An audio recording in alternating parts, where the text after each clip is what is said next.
Hello friends, so today's video is going to be a list of my top 5 favorite middle books in series. This is essentially an anti-middle book syndrome book list, as every single book on this list is actually my favorite book in these series. They're not just great middle books, but they're my favorite ones in these trilogies.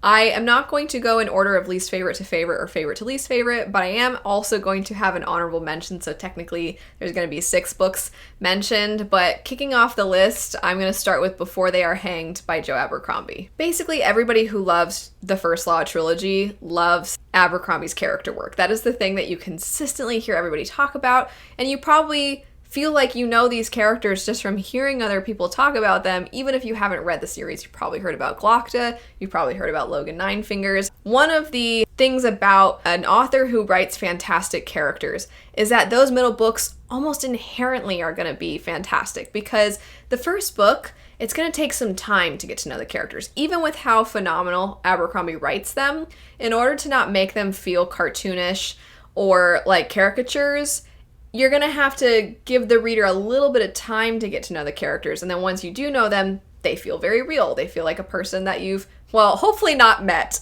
in Joe Abercrombie's case, but at least they feel like real human beings. And so it takes some time to get to know them. And then on top of that, because his works feel so character focused, you don't really find that the plot is driving the book forward. And the first book, it takes a bit, or at least it did for me. It took a little while for me to really feel like I had my feet on the ground and that I was really invested. And then once I was like, oh dang, what's gonna happen next? And I was really excited. The second book though, because I felt like I knew these characters, when worlds collide and plot lines start to weave together, I ate it up. That second book, I loved every interaction between the characters. Sometimes I hated the interactions or I hated the outcome of the interactions, but at the very least, I felt so many things with those characters, and I couldn't get enough of it. Next up, very different from that trilogy, we have The Reluctant Queen, which would be the second book in the Queens of Renthia series. This series is interesting in that the main character of the first and second book kind of shifts. The main character of the second book is a mom who discovers that she might have some power, and she doesn't really have any interest in pursuing that or discovering more about her power, as she really just wants to be there for her children. And she has this tenacity to her that you kind of can't help but find yourself rooting for her as a result, and you just really are gripped by her. Her resilience is admirable, and she's a force. And she loves her children so much. I feel like you don't really see too many books where the mother, there's a huge emphasis on the fact that she loves her children and she wants to care for her children. I mean, we just don't really see very many mother main characters in fantasy. So for that alone, I really liked it, but I just thought that the progression of the plot and the introduction of that character, the stakes that were developed, and the wondering what's going to happen to some people from book 1, and well, are we introducing this character because these other characters are in danger? And there were so many elements to it that I really, really enjoyed. This one in particular, it's kind of on the shorter side. I read in one day.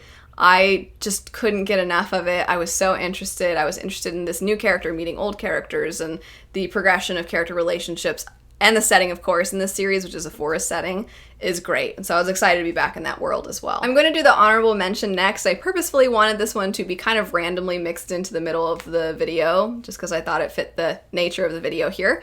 And that would be The Well of Ascension by Brandon Sanderson. The only reason this is an honorable mention and just isn't on the list is because the first time I read this series, it was the third book that was my favorite. But on reread, both the first and second time that I reread this, the second book was my favorite. To me, it just has such a fantastic mix of so many of the things that I love. What I find really interesting about the Mistborn First Era trilogy is how different people seem to feel about this trilogy as a whole. For a lot of people, the first book is when it peaked. For a lot of people, the third book just blew them away. And then there are people like myself who that second book was just such a fantastic mix of so many different things that we love about fantasy. So you get a lot to do with politics. You get a siege plotline in the second book. You have some fantastic twists and turns, some really exciting reveals, some really devastating moments. And I loved basically everything about it. The first time around, I think the reason I didn't love it as much is because there is sort of an interesting pacing thing where you have, I'm going to say plot A and plot B, where plot A is the thing that it seems like the characters are focused on the most, and then there's a B plot where it's kind of in the background, and then that part comes way more into the focus toward the end of the book. And the first time I read it, it felt like, oh, this is set up for the third one. Like, it's just pinned on at the end.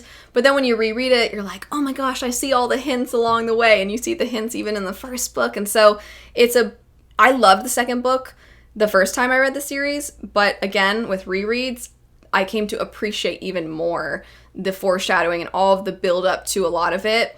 And because I understand the world so much more and I have that knowledge, it's sort of like an in hindsight experience. And also, I love some good political fantasy, and I think the Well of Ascension excels at the politics. Getting back to the list, next we have Thunderhead by Neal Shusterman. So this is the second book in the arc of the Scythe trilogy. The first book in this series, which if you don't know, this follows a world, I'm sure you've heard about it before, it's very popular, but it follows a utopia. It's our own world in the future where the cloud basically has gained sentience, and it's now referred to as the Thunderhead. The Thunderhead manages society, so you don't have to have fear of corruption. We have conquered death because there's been so many advancements in medicine. So really the only threat to mankind is overpopulation. So the Thunderhead can't really do anything about that. So what mankind has decided to do is have certain individuals called scythes who kill people, and when they do this, all the medical advancements that would normally cause somebody to heal, those do not go into effect, and so those people are permanently killed. And the story has a rather morbid setup. The first book, you are following a scythe's apprentices. Neither of these two individuals want to be an apprentice to a scythe. So the first book is a little more focused in because of these characters, and you're getting to know the world and things like that. The third book has definitely a more bird's eye view. You get so many things going on throughout the world, and the stakes feel huge. The second book has, I think, the perfect mix of the characters. You're still feeling that connection to them, but you're starting to see a lot more of the stakes. You're starting to see a lot more from the outside, and you're starting to realize how the actions of your characters have a huge impact. Plus the end of the second book, I was like, what? And like, I had a feeling of where it was going to go. And then there's some extra stuff that happens after. And then you just, I remember the anticipation, waiting for that third book and being like, come on, are you serious? This is the ending? This is the end? And that excitement that some middle books can ignite in you. And that book had it. Next up, and very different from everything else on the list, would be The Wicked King by Holly Black. This is the second book in the Folk of the Air trilogy, the first book being Cruel Prince, which I'm sure a lot of you have heard of. I'm sure a lot of you are sick of hearing about, because not only was it popular when it came out, but there's this new wave of people that have come to love this series through, it would seem, some popularity on Book Talk, so it just keeps on being popular. I didn't love the first book. I was a little bummed with how things played out in the third book, but the second book, I gotta say, I was very invested. I can tell you where I was as I was reading it. Luna Bear was a little puppy. I was sitting outside with her reading that book, and I was just so engrossed in what was happening. So it is a fae story, and the fae are very wicked and very cruel, and the fae cannot lie. And the main character is a human living among them who can lie. That's really the only advantage she has over them. And so in the second book, you're seeing the ways in which all of the fae are trying to manipulate one another, and how she is trying to use her ability to lie against them to benefit herself, to defend herself. She's just trying to play the game alongside the fae. And the scheming, I just thought it was done really well in that book. I remember every time one of the fae would say something, the way they would say it, it's like, okay, it's not technically a lie, but the way they said it implies that it happened not too long ago, but technically they didn't say it happened this amount of time ago. It could have happened years ago, or it could have happened yesterday. So does that, and it kind of is a mind game. And then there are times where you're like, I think it seems like they're being deceitful, but maybe they're actually being honest. But are they? They're never honest. And then it was fun. I thought it was genuinely really fun to see how it messes with you. Last on the list, not only is this my favorite book in this trilogy, but it's one of my favorite books of all time. and it's also one of my favorite trilogies of all time, and that would be Flamefall from the Aurelian Cycle. I love Flamefall. I was talking about with the Well of Ascension how it was just such a fantastic combination of so many of the things that I love in fantasy. And in Flamefall, same thing. The entirety of the Aurelian Cycle definitely has a huge emphasis on a new form of government when you have a new regime that has taken over.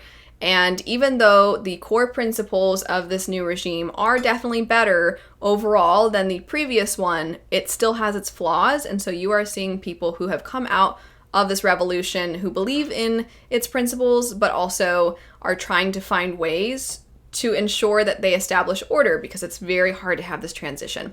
And the second book in particular really zeroes in on freedom of press and also the class system that is supposed to have been eradicated.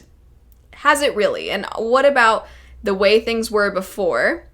And even though you have broken the system down, there are still people that benefit from the previous form of government that have an advantage over everyone else, so everyone is not equal. And just all of those concepts in a story that is basically historical fantasy with dragons. I'm like, give it all to me, please. It's all fantastic. I can't get enough of it. And there is one of the most devastating scenes. The third book wins for having the most devastating scene. But there is a scene in this particular book that is devastating for society.